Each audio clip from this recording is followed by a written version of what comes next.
Yes, friends, it's Coach Nathan. Welcome back. We're going to do a 15-minute lesson on another game by Petrosian. Tigran Petrosian. Here's Tigran Petrosian. He's the awesome chess player. It's one of my favorites. He was world champion. He played many top players. Let's see if there's any. Here he is with Bobby Fischer. Bobby Fischer, Petrosian. Okay, let's get into it. It's a long game, but we will go through it. We will look at it. Where'd it go? It's right here. Right here. Okay, so he's known as a positional chess player. He's playing black here. This is called the Sicilian opening. E4, thought Sicilian. And this is an open Sicilian. Because the C pawn has now been traded for the D pawn, and what's resulting is a little center. That's what they call it when one side has a pawn 2 squares ahead and the other side has a pawn only 1 square ahead, and there are certain ways to battle against that. It's called the little center.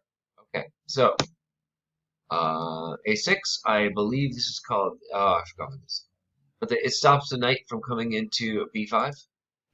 F4, queen to C7. Now, we usually don't develop our queen early here, but it's a good move here. You're still going to get all your pieces out. Notice how Petrosian develops every piece, okay? Very methodical in that way. E5 right away, attacking the knight on D4, and either forcing the pawn to capture,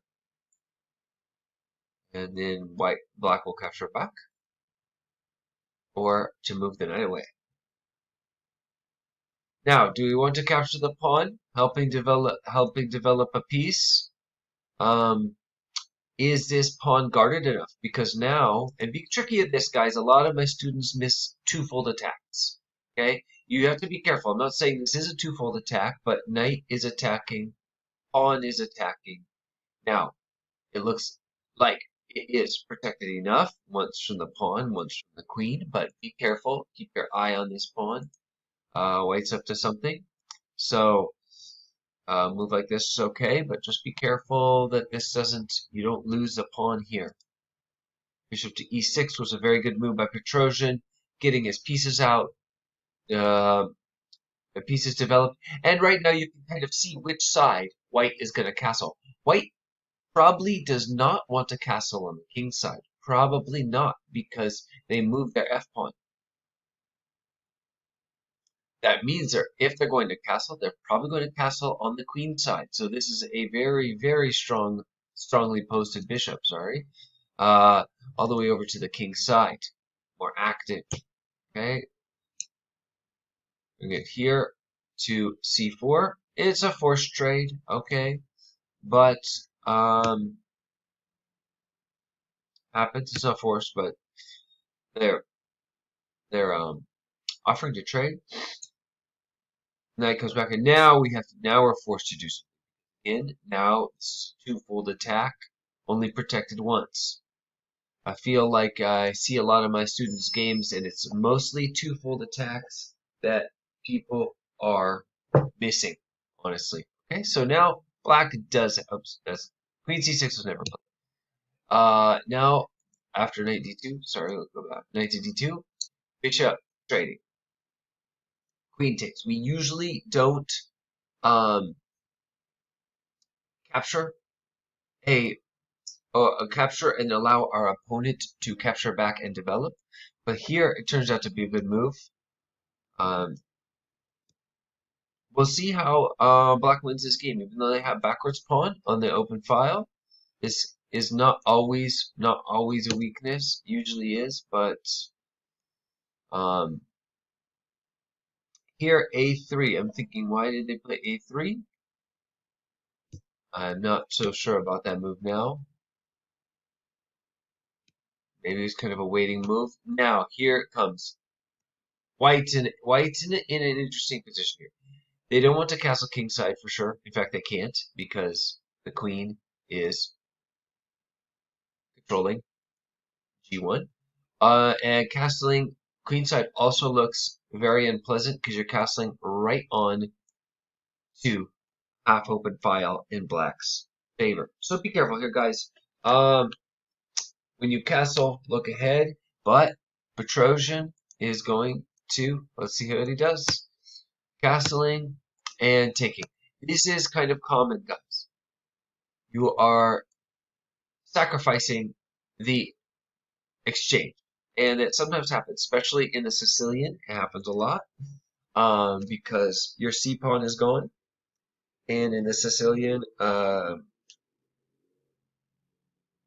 white is usually pushing on queen side and black's playing over here on the king side. So this is a common sacrifice, leaving white with two doubled isolated pawns and one isolated pawn and one very weak king. Okay, d5 is played. And if pawn takes back, knight can take, developing their knight, getting knight on a good square to capture here. Okay, lots of good moves.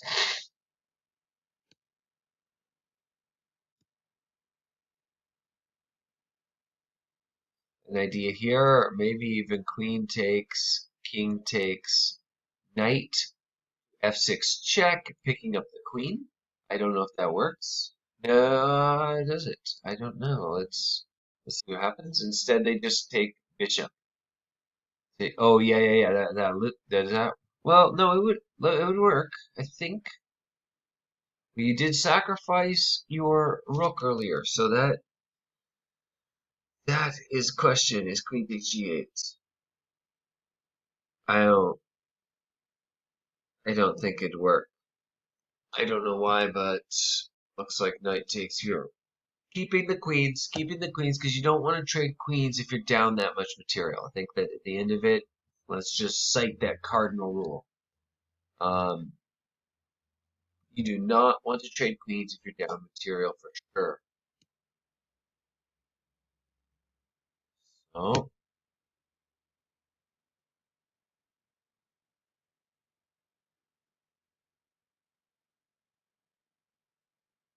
wow, look at this. Okay, this is a great move. If bishop goes to 5, and if pawn takes, oops, pawn takes here, then we have bishop to e3 check, forcing the king away, and then taking. Obviously, there's other moves, but they look useless.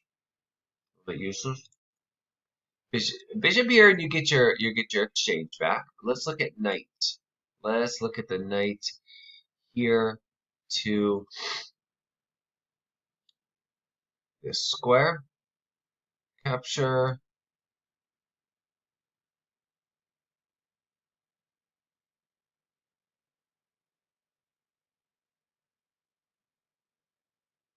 Maybe you just take the pawn and keep the pin. You take the pawn and keep the pin, possibly.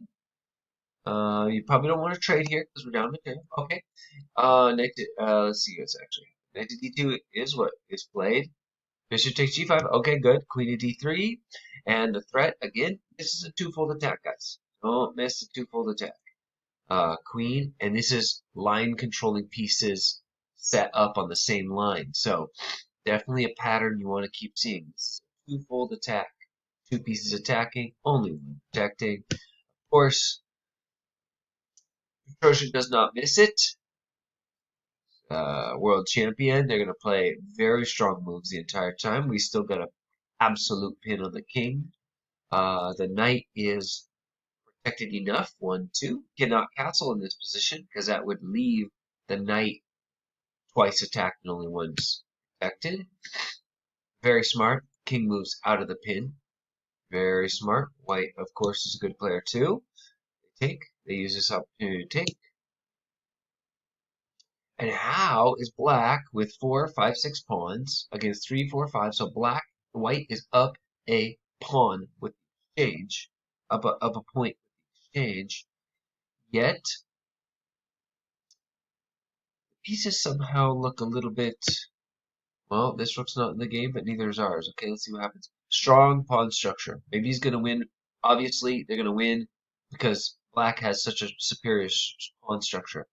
This is bad. These are isolated. They are weak. I mean, black might even get away with trading queens here and fighting. I don't know. But I would think pick queens because we are down that 1 point. But if the opportunity arises, castling, very good. Finally got to castle.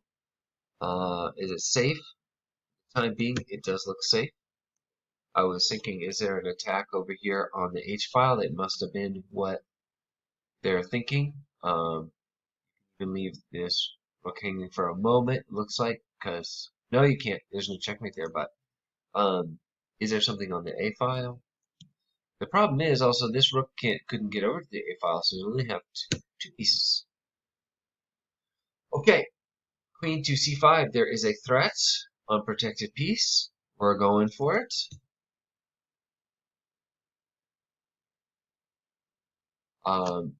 Is it smart to take the pawn now? They do. Petrosian takes it because you have to look at the lines there to calculate very carefully. Now, what's the move? Maybe knight to A4. Rook takes check. King takes check. You got to be careful here. And probably not the move yet. So let's see. Okay, good. This is a very smart move. Didn't see it, but I'm so glad. I'm so right away after I see it playing A5, H5 to get the king out to H7 to run away and hide from the check. Very smart. See? Capture. Queen takes, of course, because you don't want to run into king takes, queen d8, check, king f7, rook. I mean, and then queen takes knight. Okay, so uh, is there some threat here? Yes. Always look what your opponents do, guys. They are trying to set up threats against all sorts of targets. This target being the unprotected pawn on b7. Very, very careful. Queen plays here. They want to trade pieces. Now, they want to trade queens. So, we have to think for a long time. Do we want to trade queens here?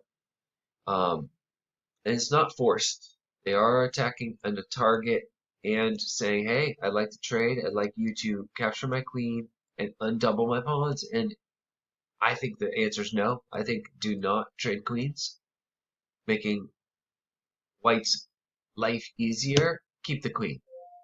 Keep the queen.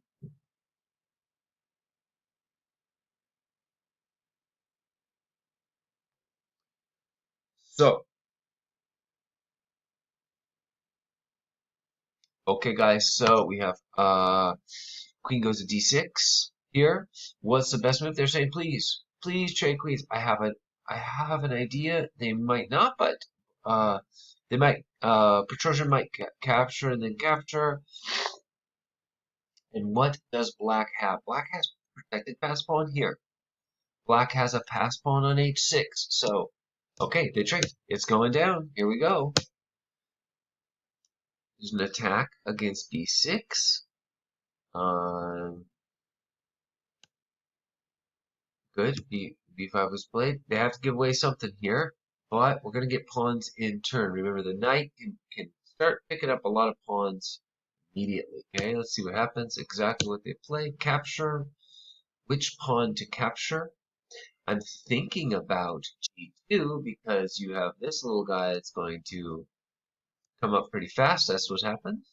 And now we have a pass pawn instead of on h6. We have a pass pawn on h5.